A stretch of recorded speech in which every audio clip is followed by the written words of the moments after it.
Welcome to Talk Show. I am Mylene Diaz and your host for today's video. So, today we're diving on a topic that's on everyone's mind, how technology is shaping the way students learn. So, in this video, let's talk about how technology impacts student learning.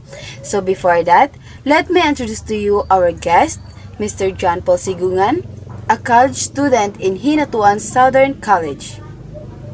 So, hi, John Paul Sigungan. How's your day? It's okay. Oh, that's good. Good to hear. So I have some questions here about how technology impact the learning student. So, as a college student, what are some of the biggest ways technology is influencing education So, in your own?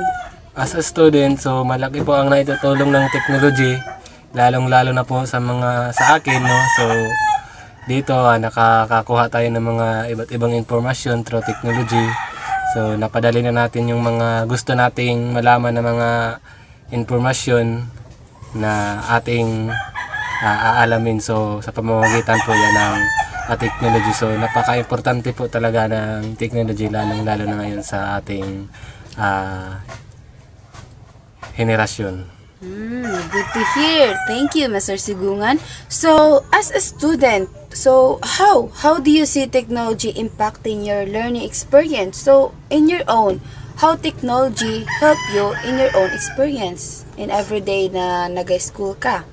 So, malaki po talaga ang natutulong nito sa akin, lalong-lalo na sa aking pag-aaral, no. So, lalo na sa pagre-research, yung mga informasyon na hindi pa natin nalalaman, yung mga binibigay sa atin ng mga informasyon. So, through technology, no, na ating ginagamit ngayon, so, nalalaman natin yung mga gusto nating malaman sa pamagitan po natin ng technology, no. So, through research, no, so, napakadali lang na agad-agad na natin yung malalaman yung mga informasyon na gusto nating malaman. Kasi,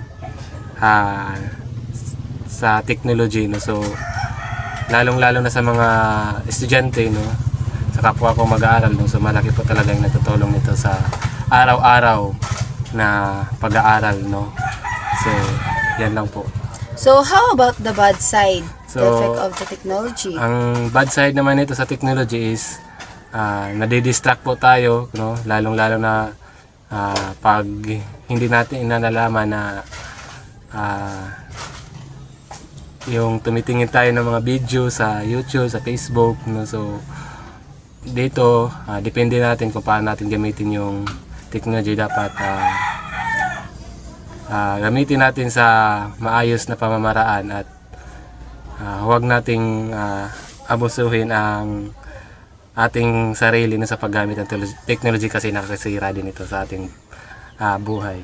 Oh, that's a crucial point. So, like you said, na dapat we must use technology in a good way.